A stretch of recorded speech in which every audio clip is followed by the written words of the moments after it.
appeal against a legal complaint that was filed by Palestinian group Africa for Palestine and others. And we joined on the line this morning by a board member of Africa for Palestine, Bram Hanekom. Bram, good morning to you. As always, welcome to the show.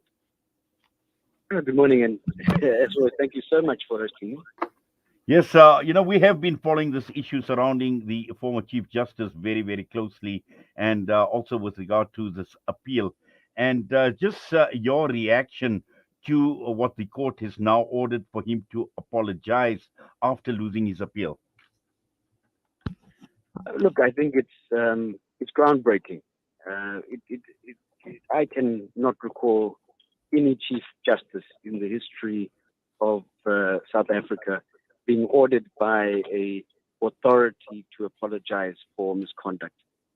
He has recently stepped down from being top judge in the country, and for the top judge to need to be accountable is an extremely important thing for our democracy. Our judiciary is often under attack, but here's an example where the top judge is forced to apologize and held accountable for misconduct.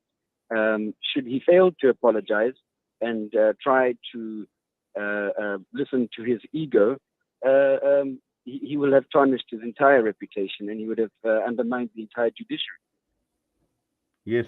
Now, it's going to be quite interesting to see whether that apology is going to be coming forth, because we know he's been quite adamant about not apologizing, to the extent that he even made a statement, Bram, saying that even if 50 million people can march every day for the next 10 years for me to retract and apologize, I will not do it. Well, that's the question. Is he a judge? He remains a judge with benefits because he stepped down, but he's still a judge with all the benefits of having been Chief Justice. If he wants to lose those benefits and essentially be fired and lose all his perks and so on, then he may decide to essentially lose his status as a judge and job. And that's how bad it can get for him.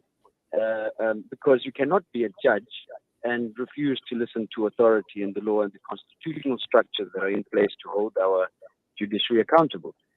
So it is ego, and I must say, there's a lot of talk about it being religious and this and that. I must say that, in my opinion, this has really got to do with a very big ego and personality. We do get individuals who take up high positions in government or in the judiciary who think that they are bigger than the courts or they are bigger than parliament. And in fact, the only reason we really respect and know Mogoeng is that he was Chief Justice and that he's a judge. The only reason many politicians are known is because they are a minister or they're the president.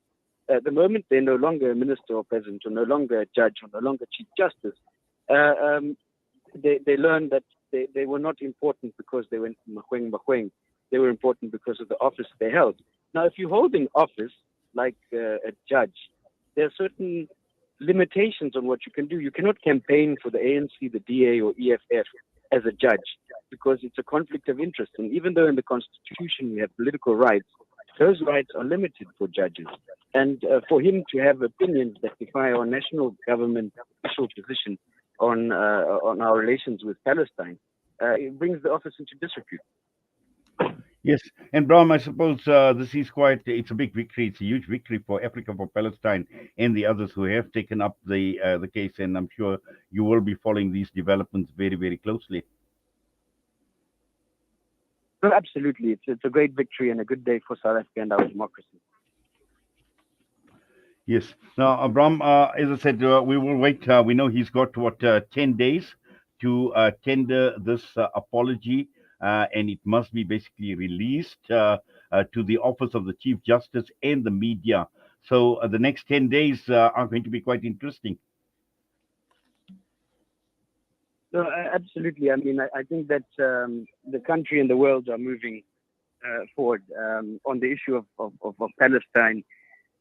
The lies and the propaganda of the Zionists and those sympathizers and the extremists who have blind support based on race or a belief that certain people are more human than others is changing rapidly.